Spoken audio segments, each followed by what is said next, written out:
నాకు స్నేహితులు ఉన్నారు, కానీ నన్ను అర్థం చేసుకునే మంచి స్నేహితులు ఎవ్వరూ నాకు లేరు. ఛీ, ఏంటో నా బతుకు. అక్కడ ఆ కాకులు చూడు, అన్నీ కలిసి ఎంత చక్కగా తిరుగుతున్నాయో. ఏంటి మిత్రమా అలా చూస్తున్నావు? ఏంటి అలా దిగాలుగా ఉన్నావు? ఏమీ లేదులే కాకమ్మా. సరేలే, నువ్వు మాతో స్నేహం చేస్తావా? చేస్తాను. తనని ఎందుకు మన గుంపులో కలవమని చెప్పావు? సర్లే, పాపం వదిలేయండి, మనకి కూడా దేనికో దానికి ఉపయోగపడుతుందిలే.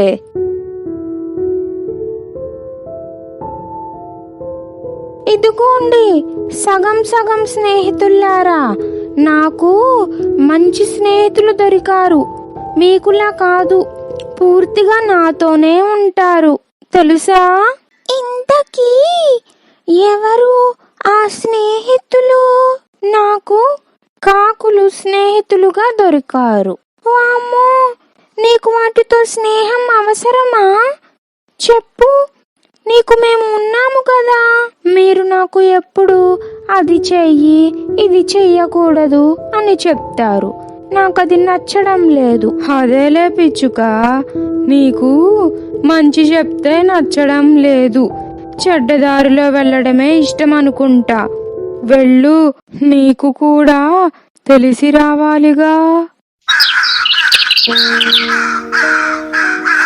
ఎంత చెప్పినా ఈ పిచ్చుక అస్సలు అర్థం చేసుకోవడం లేదు. ఆ కాకులతో కలిసి ఊరంతా తిరుగుతుంది. పిచ్చుక, నిన్ను మంచి మంచి స్థలాలకు తీసుకువెళ్ళి మంచి మంచి పళ్ళు, ఆహారాన్ని ఇప్పిస్తాము, సరేనా? నువ్విక నుంచి మా స్నేహితుడు కదా. సరే, పదండి మరి వెళ్దాం స్నేహితులారా.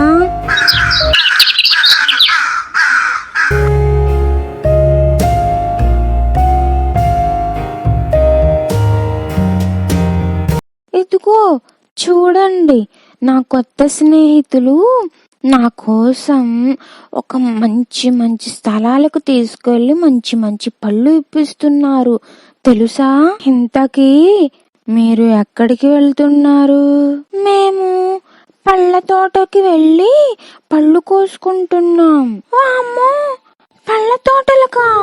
అక్కడ రైతులు ఉంటారుగా కాపలాగా. మేమేమి అంత తెలివి తక్కువ వాళ్ళం కాదు.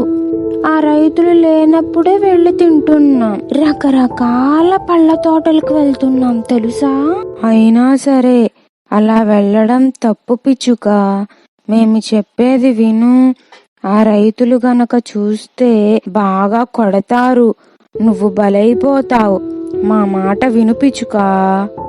సర్లే, మీరేమీ నాకు చెప్పాల్సిన అవసరం లేదు. అమ్మా, ఈ మధ్య పక్షులు పంటను బాగా పాడు చేసేస్తున్నాయి, ఏదో ఒకటి చెయ్యాలి. అవును, అవి గనక ఇప్పుడు రాని ఒక్కొక్క దాని పని చెప్తాను నేను. ఒకవేళ పండ్ల తోటకు వెళ్ళినప్పుడు ఆ రైతులు గనక వచ్చారనుకో, ఆ పిచ్చుకని వదిలేసి దాన్ని బలి చేసి మనం వచ్చేయచ్చు.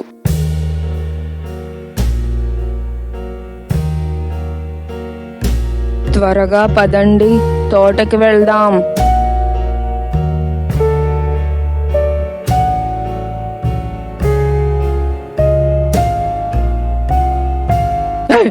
మిమ్మల్ని ఆగండి, ఆగండి. రెండోసారి ఇటు వచ్చారనుకో. అమ్మో, నాకు భయం వేస్తుంది. నువ్వు ఈ రోజు నా చేతిలో అయిపోయావే, పంట మొత్తాన్ని నాశనం చేసేస్తున్నారు కదవే. నువ్వు అయిపోయావే నా చేతిలో.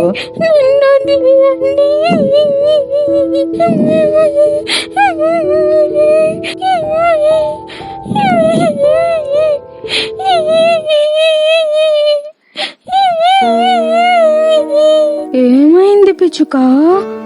ఎందుకు ఏడుస్తున్నావు? ఆ కాకులు నన్ను వదిలేసి వెళ్ళిపోయినాయి. అక్కడ ఆ రైతులు నన్ను బాగా కొట్టేశారు. మేము చెప్పాం కదా పిచ్చుక, ఆ కాకుల గుంపుతో వెళ్ళి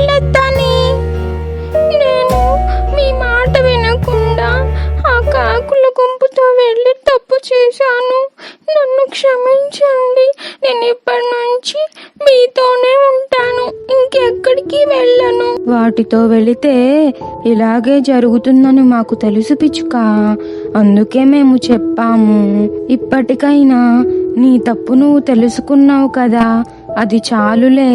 పైకి మంచిగా తీపి మాటలు మాట్లాడే వాళ్ళని ఎక్కువగా నమ్మకూడదు పిచ్చుక.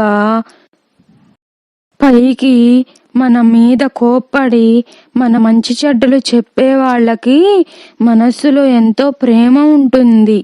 అది నువ్వు తెలుసుకోలేకపోయావు.